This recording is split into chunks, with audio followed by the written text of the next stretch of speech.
तो जैसा कि मैंने भविष्यवाणी की थी, इस्राइल इस युद्ध विराम को तबाह करने की कोशिश करेगा। इस्राइल इस सीज फायर को तबाह करने की कोशिश करेगा और यही हुआ है दोस्तों।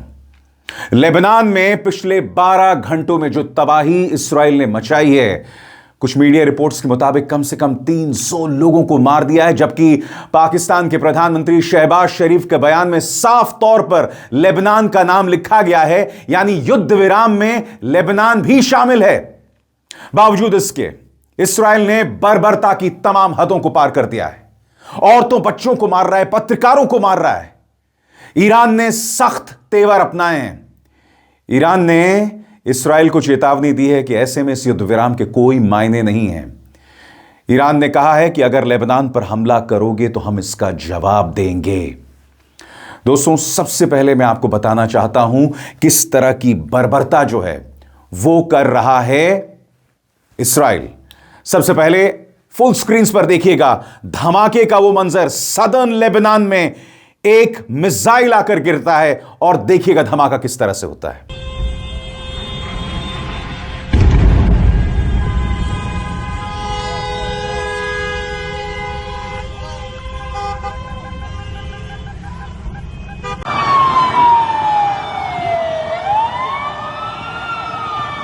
इस तरह की बर्बरता की कई तस्वीरें सामने उभर कर आ रही हैं और ईरान नाराज है।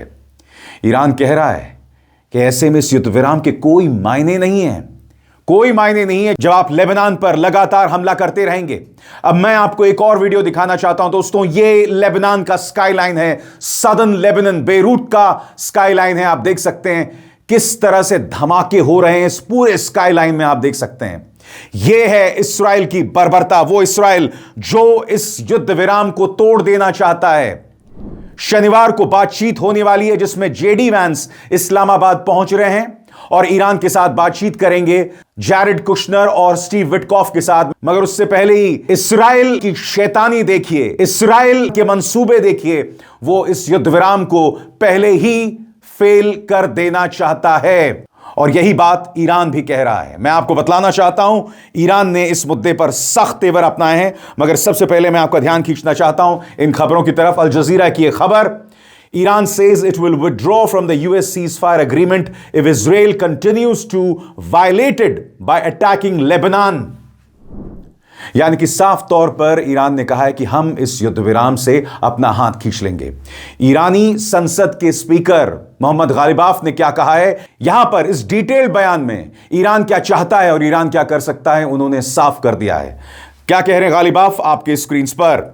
अमेरिका पर हमारा गहरा ऐतिहासिक अविश्वास उसकी बार बार की गई वादा खिलाफी से पैदा हुआ है और अफसोस की बात यह है कि यह पैटर्न एक बार फिर दोहराया गया है। जैसा कि अमेरिका के राष्ट्रपति ने खुद कहा, इस्लामिक रिपब्लिक ऑफ ईरान का 10 पॉइंट प्रस्ताव बातचीत के लिए एक काम करने लायक आधार है और इन्हीं बातों पर यह बातचीत टिकी है।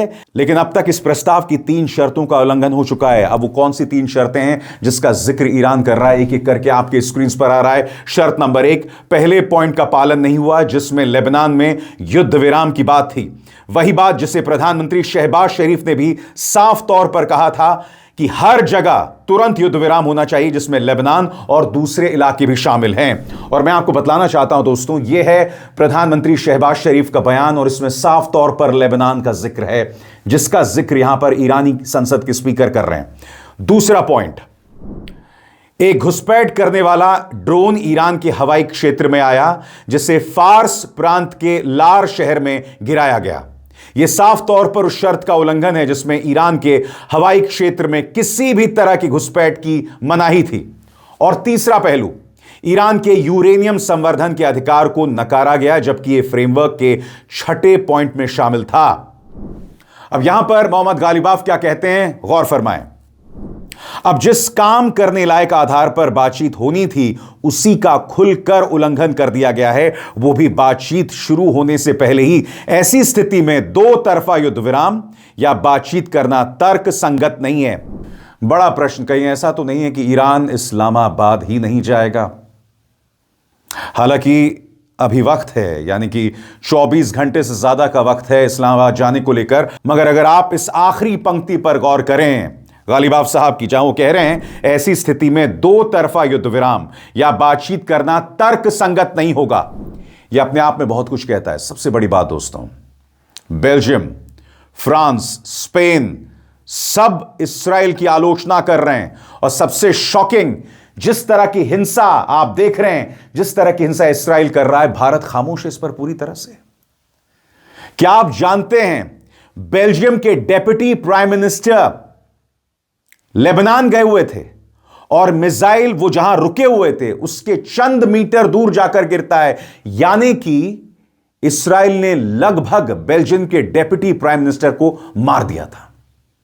अंतर्राष्ट्रीय समुदाय इस्राएल की इस जेनोसाइडल सोच की सख्त शब्दों में आलोचना कर रहा है, मगर हमारे यहां प्रधानमंत्री नरेंद्र मोदी पूरी तरह से खामोश हैं। मैं बार बार कहता हूं, आप इतिहास में किस तरह की विरासत छोड़कर जा रहे हैं, आप किस तरह से दर्ज होना चाहते हैं, यह बहुत मायने रखता है। मैं आपको बताऊंगा दोस्तों कि किस तरह से इंटरनेशनल कम्युनिटी इसकी आलोचना कर रहा है। मैं आपको यह भी बताऊंगा अमेरिका किस तरह से झूठ बोल रहा है, यानी कि इस युद्ध विराम से पहले ना अमेरिका ना इस्राएल दोनों गंभीर नहीं है, दोनों एक खतरनाक खेल खेल रहे हैं। इससे पहले कि मैं आपको बताऊं कि ईरान के विदेश मंत्री अब्बास अराक्ची किस तरह से अमेरिका को एक्सपोज कर रहे हैं, मैं आपको बताना चाहता हूं। जब लेबनान में धमाका होता है तो उसके बाद क्या मंजर होता है दोस्तों। एक आंकड़ा बता रहा है कि सिर्फ 12 घंटे में 300 लोगों को मार दिया गया है। जी हां, 300 लोग। धमाके के बाद का मंजर क्या था, देखिए किस तरह की तबाही मची हुई थी। देखिए अपने पूरे स्क्रीन पर।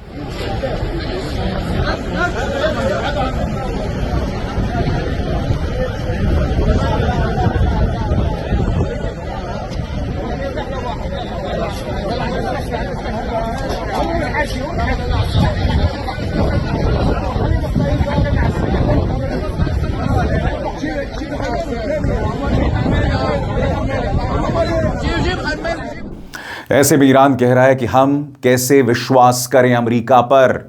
सबसे बड़ी बात, अमेरिका खुलकर झूठ बोल रहा है। कैसे बताऊंगा मैं आपको, मगर सबसे पहले अब्बास अराक्ची।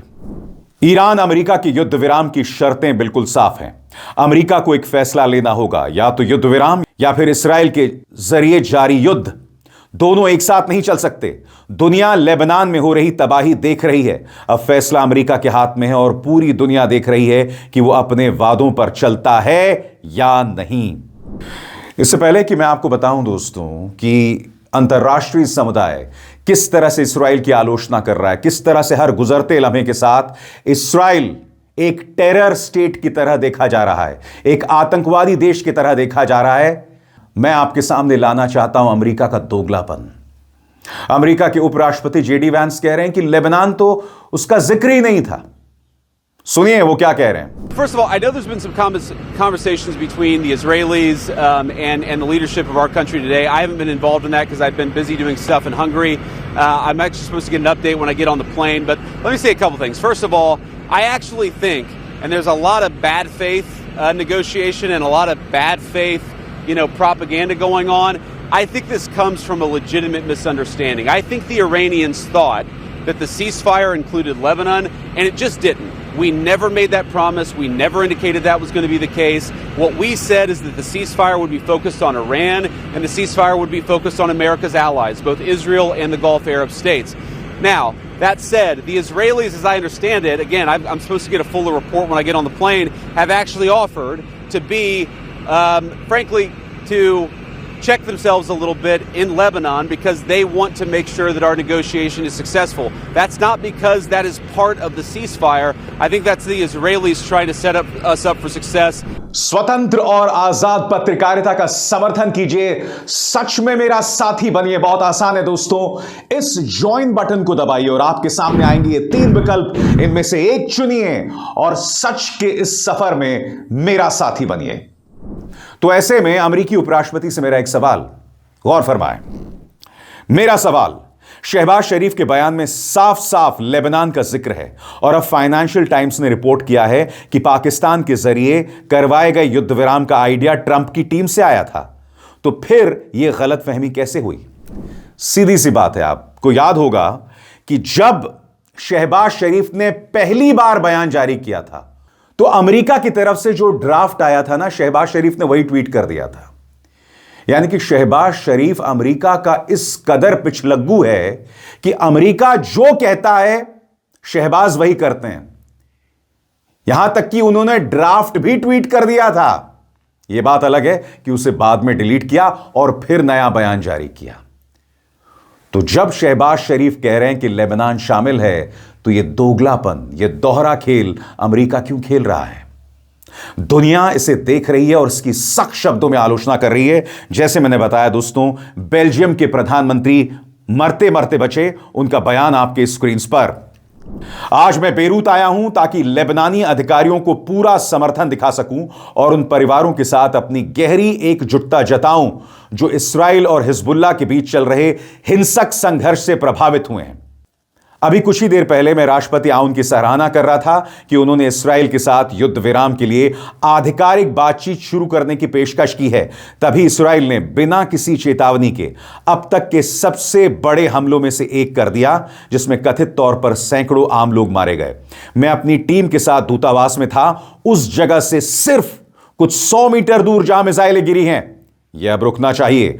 अमेरिका, इस्राइल और ईरान के बीच जो युद्ध विराम है, उसमें लेबनान को भी शामिल किया जाना चाहिए। और यह पहली बार नहीं है दोस्तों जब इस्राइल ने किसी वेस्टर्न डिप्लोमैट या किसी वेस्टर्न नेता को इसी तरह से मार दिया हो। बेल्जियम के डेप्यूटी प्रधानमंत्री बाल बाल बचे हैं। मैं फिर आपसे पूछना चाहता हूं, जो इस्राइल हरकतें कर रहा है, यह आतंकवाद नहीं तो क्या है? और सबसे शॉकिंग, हमारी सरकार की खामोशी क्यों? मैं फिर कह रहा हूं, बहुत जरूरी हो जाता है कि आप अपनी विरासत की चिंता करें। जब इस दौर का इतिहास लिखा जाएगा तो यह कहा जाएगा कि प्रधानमंत्री नरेंद्र मोदी खामिनी की मौत पर चुप थे, ईरानी बच्चे जब मारे जा रहे थे उस पर चुप थे, जब इंडियन ओशन में एक निहत्थे नौसेना जहाज को अमेरिकी टॉर्पीडो ने मार गिराया था तब आप चुप थे, और अब जो लेबनान में हो रहा है उस पर भी प्रधानमंत्री चुप हैं। मगर हां, स्पेन लाल आंख दिखा रहा है। जी हां, वो स्पेन जो कि नेटो का हिस्सा भी है। क्या कहा है पेड्रो सांचेज ने? गौर फरमाएं। आज ही नेतन्याहू ने लेबनान पर अब तक का सबसे बड़ा हमला कर दिया जब से अभियान शुरू हुआ है। इंसानी जान और अंतर्राष्ट्रीय कानून के प्रति उनका यह रवैया बिल्कुल बर्दाश्त के बाहर है। अब साफ साफ बात करनी होगी, लेबनान को भी युद्ध विराम में शामिल किया जाना चाहिए। अंतर्राष्ट्रीय समुदाय को इस नए कानून उल्लंघन की खुलकर निंदा करनी चाहिए। यूरोपीय संघ को इस्राइल के साथ अपना एसोसिएशन समझौता सस्पेंड करना चाहिए और इन आपराधिक कामों पर कोई भी बचाव या छूट नहीं होनी चाहिए। अरे, स्पेन तो नेटो का हिस्सा है, नॉर्थ अटलांटिक ट्रीटी ऑर्गेनाइजेशन का हिस्सा। अगर वो आलोचना कर रहा है तो भारत क्यों खामोश है? और सबसे बड़ी बात, अब अमेरिका यह कह रहा है कि वो नेटो से बाहर निकल सकता है। व्हाइट हाउस की प्रवक्ता कैरोलाइन लीविट ने एक बार फिर इस बात का जिक्र किया। इसका मकसद क्या है दोस्तों? कहीं ऐसा तो नहीं कि इस्राइल की एक सोच है टर्की पर हमला और उसको लेकर जमीन तैयार की जा रही है? सुनिए व्हाइट हाउस की प्रवक्ता ने क्या कहा। Is the United States still considering withdrawing from NATO? Is that still a possibility? It's something the President has discussed, and I think it's something the President will be discussing in a couple of hours with Secretary General Rutte, and perhaps you'll hear directly from the President following that meeting later this afternoon. Thank you. इससे पहले कि मैं आपको बताऊं कि France ने भी आलोचना की है इस्राइल की और कहा है कि लेबनान में भी युद्ध विराम हो, मैं आपको बतलाना चाहता हूं दोस्तों कि इस वक्त ईरान में क्या मंजर है। ईरान में लोग सड़कों पर उतरे हुए हैं, जश्न मना रहे हैं। मगर हां, उनकी सरकार चाहे तो लेबनान पर मुंह मोड़ सकती है, उसने मुंह नहीं मोड़ा है। वो अब भी कह रहा है, यानी कि ईरान कह रहा है कि जब तक लेबनान पर हमले नहीं रुकेंगे इस युद्ध विराम के कोई मायने नहीं हैं। और इस बात का जिक्र गालिबाफ ने बाकायदा सबूत देकर किया। मगर आप देखिए किस तरह से ईरान में हुजूम है, अपने पूरे स्क्रीन पर देखिए। राहत की सांस ली एक ऐसे देश ने जिसके वजूद को खत्म करने की बात ट्रंप कर रहे थे। और सबसे बड़ी बात, यह मत देखिए, इसे महज एक जश्न के तौर पर मत देखिए दोस्तों। सबसे बड़ी बात, जब ट्रंप धमकी दे रहे थे कि हम उनके एनर्जी प्लांट्स को खत्म कर देंगे, रेलवे ठिकानों पर निशाना साधेंगे, परमाणु संयंत्रों पर निशाना साधेंगे, तब यही भीड़ जो जश्न मना रही है वो अपने पावर प्लांट्स के सामने खड़ी हो गई थी, उसने ह्यूमन चेन बना लिया था। यह अपने आप में एक बहुत ही नायाब मिसाल है जो ईरानी जनता पेश कर रही है। दोस्तों, अफसोस की बात, कहने को यह युद्ध विराम है, कहने को यह 2 हफ्ते का युद्ध विराम है, मगर हर गुजरते लम्हे के साथ इस युद्ध विराम पर मेरा विश्वास खत्म होता जा रहा है। मुझे ताज्जुब नहीं होगा अगर रविवार से एक बार फिर ताबड़तोड़ हमले शुरू हो जाएं, क्योंकि इस्राइल एक बहुत ही खतरनाक खेल खेल रहा है। वो चाहता है युद्ध विराम जो है वो खत्म हो जाए, क्योंकि उसकी एक अपनी सोच है ईरान को पूरी तरह से तबाह कर देने की। वो तब तक नहीं रुकेगा जब उसे लगता है कि ईरान पूरी तरह से अस्थिर, अराजक और तबाह ना हो जाए। बहरहाल, इंटरनेशनली इस्राइल लगातार एक्सपोज हो रहा है। अब मैं आपको बताना चाहता हूं कि फ्रांस के प्रधानमंत्री इमैनुअल मैक्रों ने क्या कहा आपके स्क्रीन्स पर। मैंने अभी लेबनान के राष्ट्रपति जोसेफ आउन और प्रधानमंत्री नवाफ सलाम से बात की। मैंने आज लेबनान में इस्राइल द्वारा किए गए अंधाधुंध हमलों के खिलाफ फ्रांस की पूरी एकजुटता जताई, जिनमें बहुत बड़ी संख्या में आम लोग मारे गए हैं। हम इन हमलों की सबसे कड़ी निंदा करते हैं। ये हमले हाल ही में हुए युद्ध विराम को सीधे तौर पर खतरे में डाल रहे हैं। लेबनान को इसमें पूरी तरह शामिल किया जाना चाहिए। मैंने फिर दोहराया कि लेबनान की क्षेत्रीय अखंडता बनी रहनी चाहिए और फ्रांस लेबनानी अधिकारियों के प्रयासों का पूरा समर्थन करेगा ताकि देश की संप्रभुता बनी रहे और हिजबुल्लाह के हथियार छोड़ने की योजना लागू हो सके। मुद्दा सिर्फ लेबनान का नहीं है दोस्तों। अगर इस्राइल पर कंट्रोल नहीं रहा, अगर ट्रंप पर कंट्रोल नहीं रहा, तो यह दुनिया तबाही की तरफ बढ़ रही है। ट्रंप तमाम हदों को पार कर रहे हैं दोस्तों। डेली बीस्ट की इस खबर को देखिए। अब वैटिकन को धमकी दे रहे हैं ट्रंप, मजाक नहीं कर रहा हूं मैं। पोप को धमकी दे रहे हैं कि आप हमारी आलोचना मत करो। अरे भाई, अगर आप ईरान में, लेबनान में, गजा में नरसंहार करेंगे तो जाहिर सी बात है पोप बयान देंगे। अब डोनाल्ड ट्रंप डेली बीस्ट की इस खबर के मुताबिक अब पोप को धमका रहे हैं। यह अपने आप में बहुत शॉकिंग है दोस्तों। और जैसे मैंने कहा, अभी यह घटनाक्रम खत्म नहीं हुआ है और हर बार की तरह मेरा वादा कि तमाम पहलू मैं आपके सामने लाता रहूंगा। जाने से पहले त्वरित अंदाज में मैं आपको बताना चाहता हूं कि इस वक्त की बड़ी ब्रेकिंग न्यूज क्या है जो इस पूरे घटनाक्रम में सामने उभर कर आ रही है। एक बार फिर आपके स्क्रीन्स पर राउंड अप। ताजा स्थिति, नाजुक युद्ध विराम पर दबाव। ईरान की इस्लामिक रेवोल्यूशनरी गार्ड कोर का दावा है कि अहम होर्मुज जल डमरू मध्य से जहाजों की आवाजाही रुक गई है। उनका कहना है कि ऐसा लेबनान में इस्राइल द्वारा युद्ध विराम के उल्लंघन के बाद हुआ। व्हाइट हाउस पहले ही कह चुका था कि अगर यह रास्ता खुला रहता है तो युद्ध विराम जारी रहेगा। दूसरा, लेबनान में हमले। ट्रंप प्रशासन और इस्राइल के प्रधानमंत्री बेंजामिन नेतन्याहू ने कहा है कि अमेरिका ईरान युद्ध विराम में लेबनान में हिजबुल्लाह के खिलाफ कार्रवाई शामिल नहीं है। लेबनान के स्वास्थ्य मंत्रालय के अनुसार इस्राइल के बड़े हमले में कम से कम 182 लोगों की मौत हुई है, सैकड़ों घायल हुए हैं। तीसरा, पाकिस्तान से बातचीत। अमेरिका के उपराष्ट्रपति जेडी वैंस, विशेष दूत स्टीव विटकॉफ और जेरेड कुशनर शनिवार से बातचीत के लिए इस्लामाबाद जाएंगे। लेकिन ईरान की संसद के स्पीकर ने आरोप लगाया है कि बातचीत शुरू होने से पहले ही ईरान के प्रस्ताव के कुछ हिस्सों का उल्लंघन हो चुका है।